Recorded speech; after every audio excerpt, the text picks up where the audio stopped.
Kanu. He didn't just say that.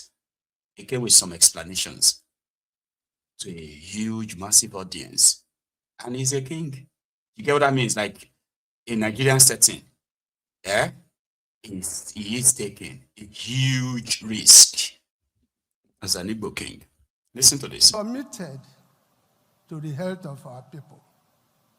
But having come now to Abuja and listened to Professor Mohammed Pate and his team, we are now more committed. So the traditional rulers of Nigeria will now go home and work harder than before. But I must tell you, Mr. President, that personally,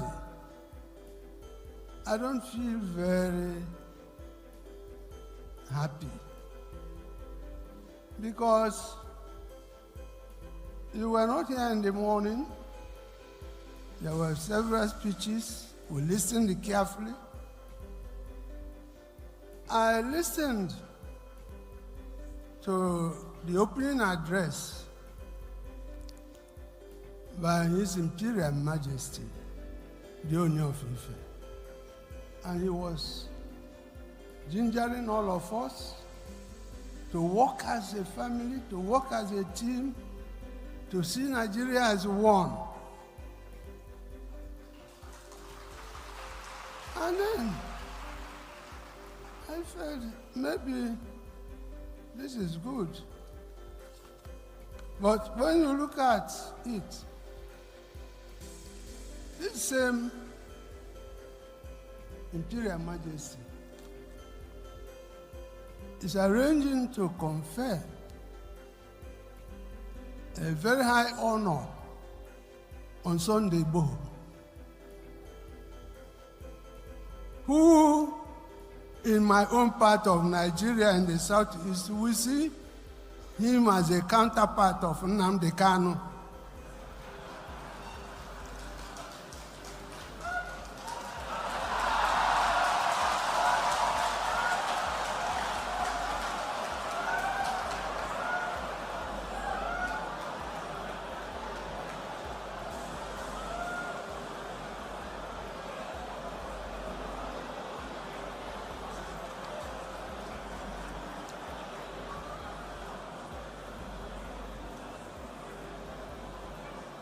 And my brother, fellow royal father, the Imperial Majesty, does not seem to understand the pain in my heart when Nnamdi Kanu is in Sokoto. So, sir, the ball stops on your court.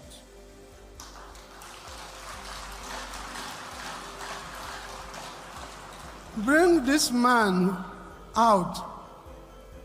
If we don't want him in Nigeria, return him to Kenya or London, where they took him from. You see, some of us here have been asked to go and work, but the young people in the Southeast are so agitated. They can even beat us. They see us as sellout. We come to Abuja, they may think we come to collect money.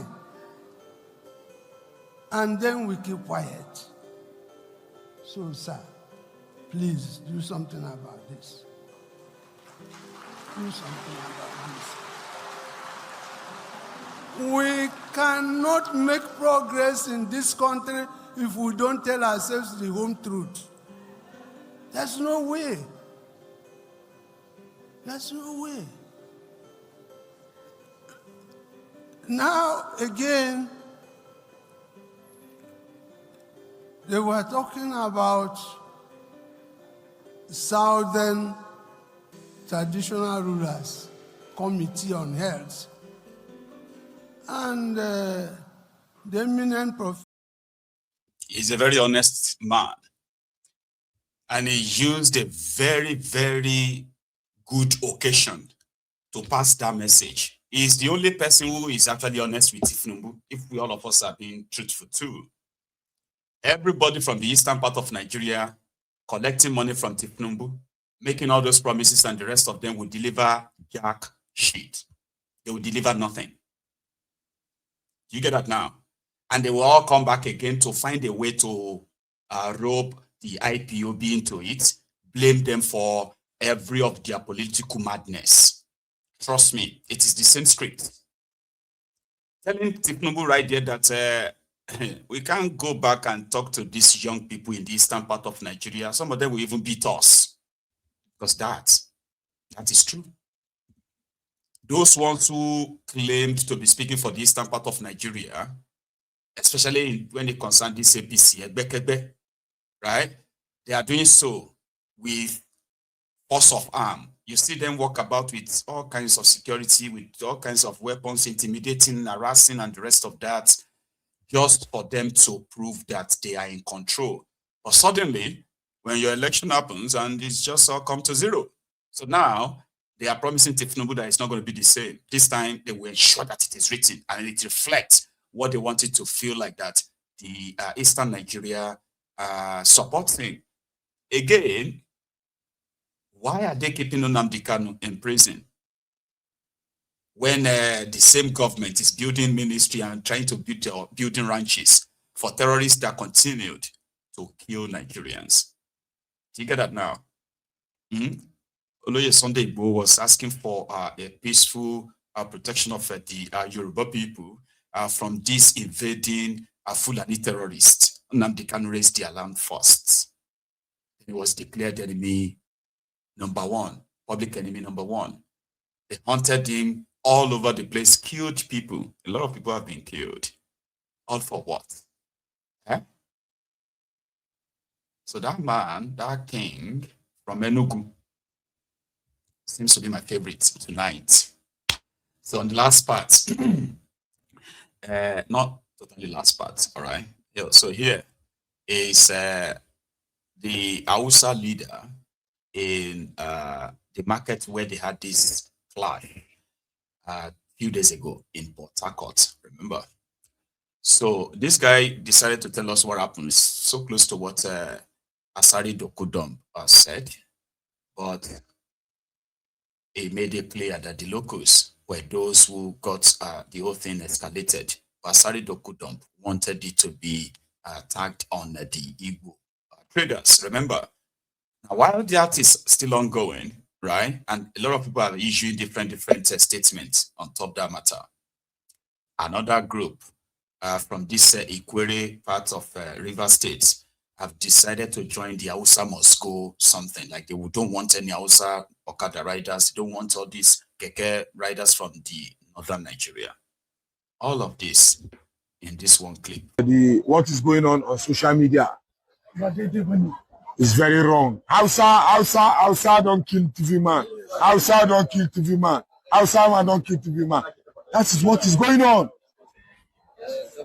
Come on. And the truth of the matter, let me clear this air. Two people are fighting between a thief man and a Adamawa person. They are the people fighting. And finally, the Adamawa person stabbed the thief guy, and the thief guy died. And both of them, two of them are Christians from the same religion, from the same faith, but all are Northerners. We are part of us. And now they kill another.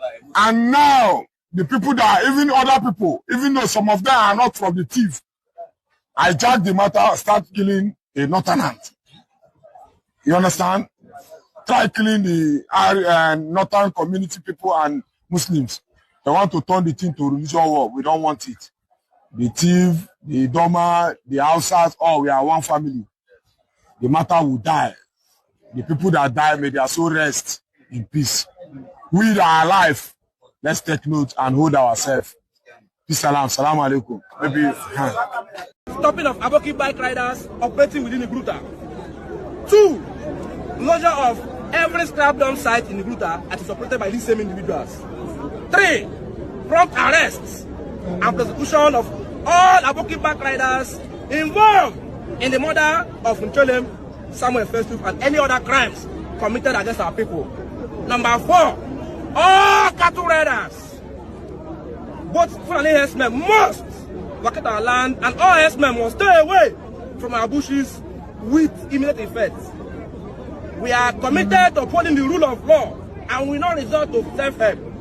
Nevertheless, we expect the relevant security agencies to act decisively on demands 1 and 2 and 4 within 48 hours of this communique.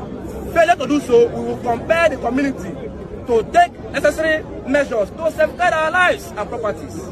We call on all security agencies, local government authorities, and all concerned stakeholders to treat this matter with urgency it deserves and to work with us in restoring peace and justice to the people. I'm a cow! I'm a cow!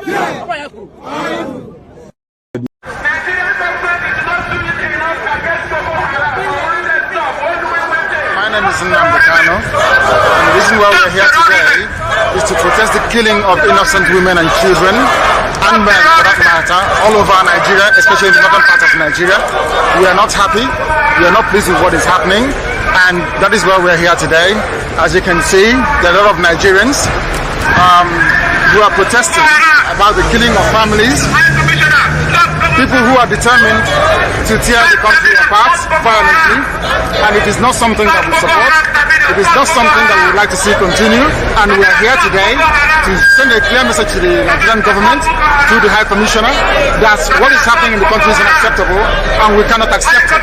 If that continues, it will lead to the violent disintegration of the country. There will be no more Nigeria for anyone to go to. There will be no Nigeria for anyone to refer to. In fact, what is happening in Somalia today will be like a tea party. So we cannot allow this nonsense to continue. Something has to be done, and the consequences of the actions of terrorism in Nigeria must be driven home to the people, so that even the terrorists themselves will be able to understand that there is no mileage in where they're going. The only thing they can accomplish is the breakup of Nigeria. If they think that they can cower people, if they think they can force people to be coerced into a religion which is not theirs, then they are clearly mistaken. We are asking for peace. We are asking for people to get together. We are asking for everybody who loves Nigeria, who is associated with that country, to please prevail upon terrorism in Nigeria so we can bring it to an end. That is why a multitude of Nigerians are gathered here today. Those of us in the UK are determined to work with the government for peace. We are determined to work with the international community for peace. But one thing we cannot stomach is a repeat of 1966. What is happening today in Nigeria was the reason why Nigeria fought a bitter civil war for 3 years between 1967 and 1970. If this continues, there will be another civil war in Nigeria. And this time around, no place will be safe in Nigeria. This time around, nobody will be safe in Nigeria. So it is imperative that everybody who has the interest of the country at heart acts now and immediately to stop this nonsense from continuing. 14 years ago, 14 years ago, in case if some of you don't even understand why a lot of people admire him a lot, he's like the Nostradamus of our own time. It was like they sat him down, okay, and said, Nnamdi, sit down. I'm going to tell you, I'm going to show you something that's going to happen in Nigeria in the next 10 years. Are you with me? There was no Bokuwari. There was no APC when Nnamdi Kanu called out then that the killings in Nigeria by the Boko Haram, that if it is not stopped, if it wasn't curtailed, Nigeria will be worse than Somalia. Now you have Somalia, you have Sudan, you have Afghanistan, you have everything right now happening in Nigeria at the same time. You have Gaza happening in Nigeria at the same time. Because it's about lives, Abi. The lives being lost or that have been lost in Nigeria in the last 10 years to terrorism, to this violence alone, will tell you that and Nigeria is not at war. No, that can't be. They must be at war. Everything he predicted, he was saying them as if to say, they sat him somewhere and they told him what will happen and when it will happen. He told us when these people will start killing us, invading our villages and kidnapping our women and children. He said their sponsors, they will protect them. That instead of those in government in Nigeria to protect the people, they will be protecting the killers. Nobody believed him. Nobody, like, you couldn't even like imagine it and say, that's impossible. The way he graphically described what will happen in Nigeria is what put the target on his back up to this day. And that's why you can't see those who wanted him locked up, kept away, and even killed, because they are mostly invincible. Do you get me now? When I say invincible, I mean these are people that you can never imagine they have such influence to pull what they have pulled, including kidnapping Nnamdi Kanu from Kenya. Yeah. So when you begin to check everything, you'll be like, why are they so invested in a man that was using this camera, laptop, microphone to address millions of people all over the place? How is this person such a threat that got the whole Nigeria security apparatus looking for him? Just because he asked for a peaceful referendum. Let people decide if they still want to be part of this contraption or not. It is because if you go back, you realize that his expose fitted straight into everything that is happening right now. And they have done so many, they have kind of like passed so many laws to guard the people, to keep them silenced forever. But it's not working. Because likes of Mazi Nnamdi Kanu and others kept people so conscious, keep their conscience or consciousness so much like active in that sense. So they want somebody like that out of circulation. Lastly, in the next few days, I think it's 3 days, they will wrap up these videos you are currently seeing about their planned or coming elections in Abuja. That has been decided if what Wike and Tinubu and others have their body language and everything is not to be ignored, right? Then you realize that whatever is going to happen on Saturday has been concluded. But when you then throw back and say, what happened to all these people that were like with the opposition, for example, ADC, or those ones seen with the Peter Obi and other, what happened to their votes? Not because they didn't, it is because everything is scripted. Unfortunately, just take a look at the law. But here was Peter Obi being seen all over Abuja again, campaigning for the candidate of his party in ADC. We're going to wrap up with that, right? But watch this.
Thank you. Please, we want you on Saturday. We are here with our only, some of our major leaders. Senator Abaribe is here with us.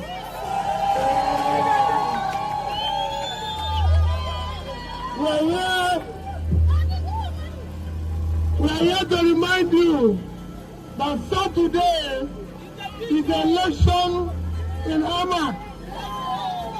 It's the election in Ahmad. And we want to start a new Nigeria. We want to start a Nigeria where our children will be in school.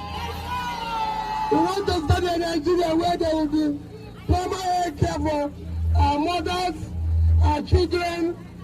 We want to have a health care that takes care of them. We want to start a new Nigeria where, look at the road coming here.